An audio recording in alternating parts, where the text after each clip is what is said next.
Assalamualaikum warahmatullahi wabarakatuh. Teman-teman, balik lagi di channel YouTube gua, Hairun Imam. Nah, ini ada video yang sangat menarik untuk kita simak bersama-sama, di mana Pandji Pragiwaksono, seorang komika yang belakangan ini sangat aktif, sangat sering menyerang Presiden Jokowi, yang sangat aktif mengkritik keras Presiden Jokowi beserta keluarganya, dan juga sempat viral karena Asian value dan juga dinasti politik, teman-teman. Ya, beliau ini orang yang sangat keras terhadap dinasti politik lah. Tapi di video ini, Ibu Irma Suryani dan juga Bang Marwar Sirait itu memberi paham kepada Pandji terkait pemikiran-pemikirannya yang salah dan keliru, teman-teman. Sampai-sampai Bang Marwar Sirait itu mengatakan bahwa masyarakat tidak percaya kepada kamu, Pandji. Masyarakat lebih percaya Prabowo dan Gibran. Waduh, ini sangat menarik dan ya sangat seru buat kita simak, teman-teman ya. Tapi sebelum kita masuk ke videonya, jangan lupa like, subscribe, dan share. Dan tanpa perlu berlama-lama lagi, mari kita simak videonya berikut ini. Hari ini memang rakyat memang disuguhkan ya dan diberikan motivasi untuk mencurigai semua apa yang dilakukan DPR. Kenapa begitu? Karena memang DPR ini, saya sendiri sebagai anggota DPR harus menyampaikan kepada publik dan kita semua, memang partai politik harus betul-betul ya mencari atau merekrut anggota-anggota dewan yang memang berkualitas. Yang kompeten. Banyak anggota-anggota dewan kita yang hanya jadi follower. Partai politik hanya memikirkan bagaimana kursi bisa didapat sebanyak-banyaknya, meskipun orang yang masuk ke sana itu ininya kosong. Wow, otaknya kosong. Ini otokritik ya, Pak? Iya, itu yang menyebabkan DPR kita selalu menjadi olok-olok publik. Keren banget Ibu Irma. Nah, itu harus dibenahi. Siapa yang salah? Partai politik. Menurut saya. Karena mereka adalah representasi partai politik. Mereka tidak pernah menyadari bahwa mereka juga adalah representasi dari rakyat yang memilihnya. Ya, konstituennya. Dan itu banyak yang nggak paham. Baca postur anggaran aja banyak yang nggak ngerti kok di DPR itu. Bener nggak, Bang Ara? Ini seperti itu. Tetapi jarang yang berani melakukan otokritik begini, ya, termasuk kepada DPR dan partai politik. Ini, saya setuju sama Mbak Irma, walaupun itu langka, tapi memang ada orang-orang yang diberikan kemampuan hati yang besar, berbeda dengan yang lain. Seperti Nana, apakah semua media kayak kamu? Enggak. Berani, benar. Kamu bisa dalam tanda kutip memaksa pengambil keputusan mengikuti apa yang kamu sampaikan. Padahal kamu bukan pemerintah, bukan DPR. Jadi kita beruntung, jangan juga terlalu pesimis nih. Selalu ada orang-orang yang bagus, yang berkarakter, punya idealisme. Walaupun nggak banyak, setiap zaman selalu ada. Saya sih nggak gitu yakin ya. Saya lebih percaya bahwa ada banyak sekali yang terburu-buru, bahkan cenderung tersembunyi. Saya bisa bilang kalau misalkan forum yang ada di meja ini tahu isi RUU penyiaran, juga tidak akan pernah mungkin merasa sepakat bahwa itu dilakukan dengan diskusi yang matang dan benar gitu. Nggak pernah. Penyiaran itu belum ada. Maksudnya ini draft. Draftnya baru draft yang banyak versi. Iya. Belum ada RUU penyiaran. Mendingan jangan sampai ada beneran ya, karena isinya tuh ngaco banget. Ada salah satunya. Itu kan dibilang itu draft dari banyak versi. Jadi sebenarnya itu belum boleh dikatakan bahwa itu adalah draft yang dari pemerintah atau dari DPR. Dengan segala suarakan apa yang kamu tolak? Itu di dalam situ ada satu yang mengatakan bahwa produk penyiaran atau produk yang disiarkan tidak boleh menggambarkan ada karakter yang jahat. Jadi ketika kita menayangkan sesuatu, nggak boleh ada orang yang, karena takutnya katanya terinspirasi akan kejahatan yang dia lihat.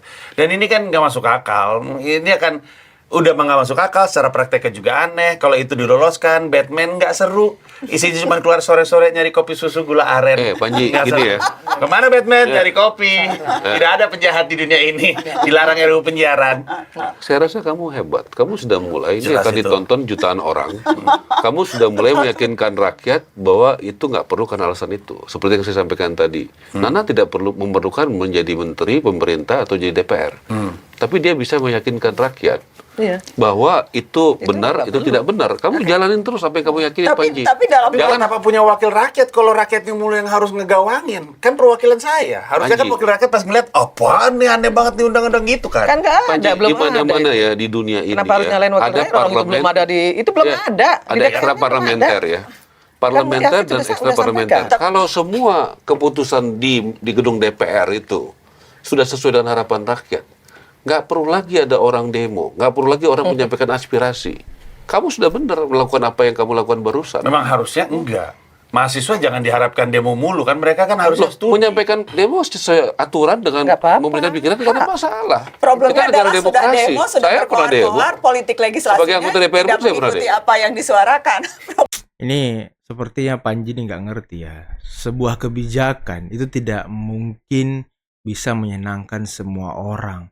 Dari 200 juta jiwa, satu kebijakan itu tidak bisa semuanya bisa terima. Problemnya kan itu. Kalau buat Jadi, benar, nggak mungkin nggak ada sedikit demo. Tambahin boleh Nana ya. Yang saya sesalkan, ada yang saya sesalkan dalam pembuatan undang-undang itu banyak yang masih bersayap-sayap Nana. Sehingga apa? Sehingga multitafsir. Itu yang kemudian merugikan masyarakat. Nah, yang begini-begini harusnya diperbaiki. Saya masuk ketika bikin undang-undang, saya nggak mau itu yang ada bersayap-sayap, pasti saya tolak. Karena itulah yang membuat DPR itu makin buruk di mata rakyat. Saya nggak tahu. Salah satu kekecewaan terbesar saya itu adalah kita semua tahu kalau presiden yang melakukan sesuatu pengaruhnya pasti gede. Mau itu meninggalkan sebuah kebijakan yang akan berlaku untuk waktu yang sangat lama, apapun yang presiden lakukan itu sangat berpengaruh. Jadi saya khawatir kalau dari level presiden itu dinilai oleh publik ikut melakukan praktek dinasti politik dengan anaknya yang jadi wakil presiden dan dibantu dengan berbagai macam cara dan upaya.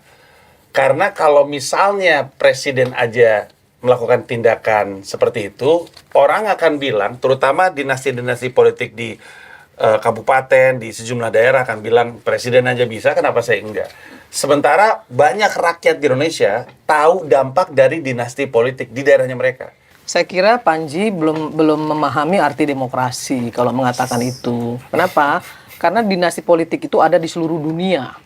Kalau saya yang saya nggak setuju itu justru nepotisme, bukan dinasti politik. Kalau dinasti politik misalnya begini, Adi punya perusahaannya ini kemudian dia menggantikan dia sebagai direktur itu anaknya, karena memang anaknya pinter, anaknya cerdas, pinter dan memang bisa memimpin perusahaan ini. Kenapa tidak? Kenapa harus orang lain? Kan dia percaya dengan anaknya ini. Perusahaan ya, Mbak? Ya, Perusahaan keluarga ya? Apapun, termasuk juga di pemerintahan. Saya kira nggak masalah. Tapi kalau misalnya ini ada gubernur, anaknya ini nggak ngerti apa-apa, ada bupati, anaknya nggak ngerti apa-apa, tapi didorong. Dipaksakan ya kan? Terus di DPR, atau dia menjadi bupati pelangap pelongo, nggak bisa juga, kerja nggak bisa. Kalau orang mengatakan Pak Jokowi pelangap pelongo, tapi Hasilnya ada. yang sudah kita nikmati hari Ya, ini, yang kita rasakan itu juga ada. berkat Pak Jokowi loh. Anak-anaknya? Anak-anaknya kan, anak-anak dia kan sudah punya istri. Enggak, Masa maksudnya, dia nggak boleh berusaha apakah- untuk hidup dia sendiri, enggak, untuk maksud tadi kan kita untuk kan bertanya dirinya kan, kalau sendiri, untuk anaknya keluarganya. kompeten, boleh. Lah, ini Panji kayaknya nggak tahu Solo perubahannya gimana semenjak Gibran jadi wali kota Solo ya? Jokowi siapa bilang nggak kompeten? Menurut saya, Kaesang contohnya nggak kompeten untuk Ya jadi kalau ketua menurut partai. Anda, kalau menurut saya dia kompeten. Oke. Dan saya nggak bilang Anda belum tentu juga Anda kompeten menurut saya. Iya, Seperti itu. betul. Jadi nggak ada Aduh. masalah gitu loh. Jadi Nah. menurut saya soal kompeten dan tidak kompeten, saya lihat ketika di debat, menurut saya si Belimbing Sayur ini kompeten. Siapa belimbing sayur itu? Yang suka dibilangin Samsul. Oh, Samsul. Belimbing sayur. Gibran. Toh yang mengendorse kan partai politik juga. Bukan Pak Jokowi yang menyodor-nyodorkan kalau menurut saya. Bagaimana masukan soal Mas Gibran, ya, nggak kompeten, nggak apa. Saya rasa Nana sangat objektif. Tadi yang disebut Kaisang sih. Sebenarnya saya lebih ke Kaesang kalau kompetensi ya. Tadi ada, ya Gibran juga kan, nggak apa-apa. Gibran, kalau Nana saya yakin objektif dan pasti masih ingat dari berbagai data survei Pilpres yang baru selesai kemarin, bagaimana dukungan rakyat terhadap wapresnya, cawapres. Ada nomor 1 ada Muhaimin, nomor 3 ada Mahfud, ada Gibran. Gibran jauh sekali di atas. Bisa ada yang mau bantah statement saya? Jadi artinya rakyat setuju, mayoritas setuju mendukung Gibran Sebagai anak Jokowi. sebagai cawapres. Yang kebetulan anak Jokowi. Ya, tapi nggak semua anak pejabat menang. Banyak pilkada Iya, betul. juga anak ini nggak menang semua. Iya. Kan dia dipilih bukan diangkat. Jokowi juga pernah dulu Mbak Ayang itu mau jadi PNS nggak terpilih, ya udah nggak apa-apa. Dan kalau tadi ada kritik sama Kaisang, sorry, lihat datanya berapa persen naiknya PSI. Kalau tidak lolos ya, tapi berapa persen naiknya? Itu Nah. karena Kaisangnya yang atau Nggak, kan kita mesti ada atau tadi kan karena Kaisang memasang foto Jokowi loh, tadi atau kan- karena apa? Karena kalau tadi Tadi kan Nana bilang lihat proses dan output. Saya kan kita mengevaluasinya dari dua itu ya. Saya tahu dia kerja keras kok Kaisang. Saya tahu begitu. Tapi memang perlu lebih banyak waktu. Begitu. Dan kalau memang Pak Jokowi itu, saya nggak pernah dapat instruksi dari dia untuk A, B, C. Tapi saya tahu hatinya Jokowi itu ada di Prabowo dan di Gibran. Kan MK itu kalau dianggap itu salah, saya rasa rakyat Indonesia itu udah nggak terima di mana-mana. Betul. Ada yang nggak puas, tapi segelintir orang aja. Jauh lebih banyak yang puas gitu loh.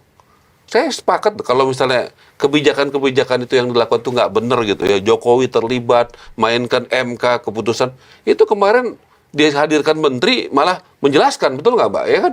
Bagaimana bahwa anggaran itu, orang DPR semua ada partai kok, termasuk nomor 1, nomor 3 ada partainya. Semuanya setuju dengan anggaran itu. Jadi persoalannya juga kita mesti objektif. Kalau ada yang bagian seperti Mas yang nggak setuju, saya terima bagian demokrasi. Tapi sorry, jangan mengatasnamakan rakyat Indonesia. Apalagi mayoritas rakyat Indonesia. Saya nggak setuju itu. Ya, ini dengan segala hormat, Bang. Nggak apa-apa, demokrasi beda pendapat. Saya dengar Abang sering banget menggunakan banyak yang suka, seakan-akan itu hal yang menggambarkan kebenaran gitu. Karena kalau banyak yang suka, Percaya. enggak. Tidak Percaya. Saya tidak percaya. Kenapa? Nggak, banyak yang percaya. Karena pertanyaannya adalah percaya nggak? Oke, banyak yang percaya, banyak yang suka, apapun itu. Likability, electability, apapun itu. Ya. Kalau banyak yang suka, banyak yang percaya jadi patokan, saya khawatir. Karena banyak yang suka, banyak yang percaya, banyak yang mengkonsumsi, banyak yang memilih. Tidak berarti apa-apa. Dengan segala hormat, Bang. Situs paling banyak disukai di Indonesia adalah situs porno. Itu tidak menggambarkan apa-apa. Dipercaya. Ya, mungkin dipercaya. Saya nggak tahu apakah dia dipercaya, apakah Makanya dia karena kamu disukai. nggak tahu, saya kasih tahu ukurannya percaya. Kita nggak bisa benar-benar mengambil itu kalau misalnya Kamu nggak ada. lihat, kamu juga termasuk yang nggak percaya sama survei berarti. Enggak, saya nggak tahu Saya nggak ketika betul, orang Pak. terpilih, saya nggak tahu ketika Gibran terpilih adalah karena dipercaya atau karena disukai atau karena percaya pada bapaknya. Itu yang saya nggak tahu. Dipercaya. Datanya jelas, tadi saya bilang sama Nana buka kok datanya semua survei. Jauh di atas Pak Mahfud dan jauh di atas Mas Muhaimin. Itu jelas kok orang. Kalau ada bagian-bagian yang nggak setuju, yang memang nggak terima, itu bagian aja. Tapi jangan klaim mayoritas rakyat Indonesia. Ini Nggak ada yang udah Bang udah Ara, demo-demo di mana-mana, sedikit udah Bang Ara, tapi apa saya segala kira- macam. Kalau tapi keputusan saya MK kira itu gini, tidak Bang Ara. dipercaya, you jelaskan ke masyarakat dong. Kalau ada berkeyakinan kayak begitu, kamu punya banyak forum, banyak pengikut, yakinkan masyarakat dengan pendapat kamu berdua. Nah, problemnya- Supaya rakyat juga jadi nggak milih Prabowo sama Gibran. Kan gitu juga. Selama ini bukannya iya. begitu. Iya, dan Tapi kan rakyat tetap percaya sama Prabowo Gibran juga, berarti nggak percaya sama kamu gitu loh. belum. Udahlah.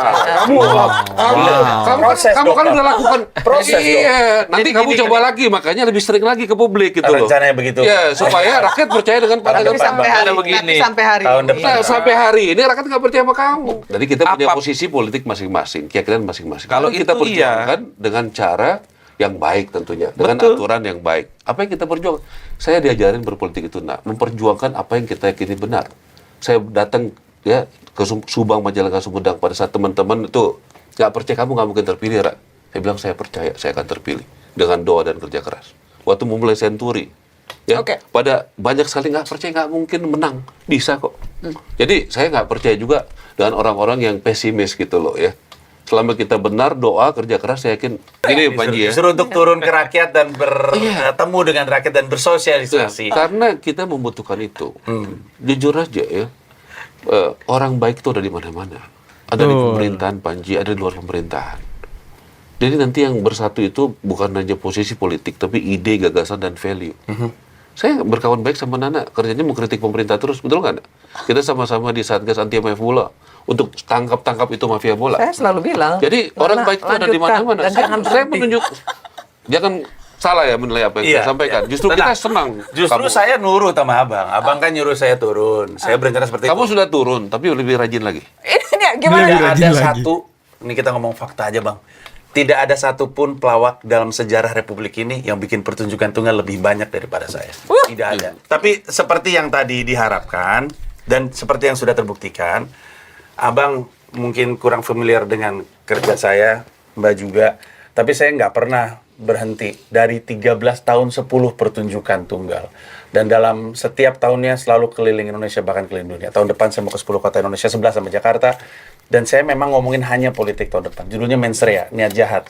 Satu, karena saya pengen bilang sama orang, sebagai pelawak saya nggak punya niat jahat. Cuma pengen bikin orang ketawa aja. Tapi pada saat bersamaan, sebagai pelawak, saya pengen ngajak orang untuk tahu bahwa ketika kita ngelihat ada sebuah keputusan dilakukan, ada sebuah tindakan diambil dalam politik, yang juga dibaca adalah niatnya, ada niat jahat atau tidak. Dan itu akan saya jalankan. Izin kakak-kakak senior-senior, Izin. semoga berkenan kalau misalnya nama kakak-kakak senior tersebut dalam lawakan saya, tapi itu atas rasa sayang. Bagus. Tahun depan. Mungkin- Berapa harga tiketnya? 10 juta nggak? enggak sih. Kalau 10 juta enggak ada yang Tergantung, datang. Tergantung, tergantung ya. nontonnya di mana. Nanti infonya di mensrea.id. Iya, bagus. Oke. Ya. Dan isu-isu ini itu isu-isu yang kemudian akan kamu olah. Iya, 100% Karena harus politik. ada kontrol sistem yang efektif kepada pemerintah. Kalau tidak, pemerintah itu akan jadi diktator. Iya, Iya, setuju. harusnya sih di DPR ya. Nggak harus di DPR. Semua kita punya tanggung jawab. Karena ada tanggung jawab kita sebagai bangsa dan negara. Kita punya ada hak dan ada kewajiban. Ya, Iya, siap. Kalau kita paham dengan undang-undang, harusnya tahu itu. Nah, teman-teman, itulah tadi video yang bisa kita simak, yang bisa kita saksikan bersama-sama terkait dengan perdebatan seru dan sengit antara Panji Pragiwaksono, seorang komika, versus Ibu Irma dan juga Bang Marwar Sirait. Ini sangat menarik ya, bagaimana Ibu Irma dan Marwar Sirait memberikan pandangan-pandangan lain terhadap Panji. Mungkin selama ini beliau nggak pernah mendengarkan pandangan tersebut ya. Tapi yang keras tadi, kata Bang Marwar Sirait, masyarakat lebih percaya Prabowo Gibran, masyarakat tidak percaya kamu Panji. Waduh, ini. Dan juga tadi Bu Irma mengatakan bahwa ya kamu nggak ngerti demokrasi kalau masih mengatakan bahwa ini adalah dinasti politik. Tapi ya memang teman-temannya, tadi kata Panji, kata Panji nih ya tadi, takutnya yang ada di bawah ini, bupati, wali kota, itu ngikutin apa yang dilakukan Presiden Jokowi untuk memajukan anaknya dari segala macam. Nah, ini mungkin Panji kurang ke daerah kali ya. Di daerah itu sudah sejak lama, sudah sejak dulu ya, dinasti politik itu mengakar. Kalau itu memang dinasti politik namanya ya. Jangankan di kepala daerah DPR, di tingkat desa aja itu ada sistem-sistem dinasti begituan. Contohnya apa? Dalam pembagian sembako, dalam pembagian bantuan-bantuan pemerintah, terkadang kepala desa itu mendahulukan keluarganya, walaupun keluarganya ini tidak masuk kriteria orang yang bisa menerima bantuan. Kadang seperti itu sudah banyak yang ditemukan. Atau bantuan rakyat miskin, yang menerima ini bukan rakyat miskin, rumahnya bagus dan segala macam, rumah batu dan sangat layak huni dengan properti dengan perabot yang standar. Terus di depan pintunya tertempel rakyat miskin dan dapat menerima bantuan. Di daerah-daerah itu banyak yang seperti itu. Jadi kalau Anda mengatakan bahwa nanti takutnya orang-orang ini mengikuti Jokowi, justru di bawah sudah sejak lama terjadi praktek-praktek seperti itu.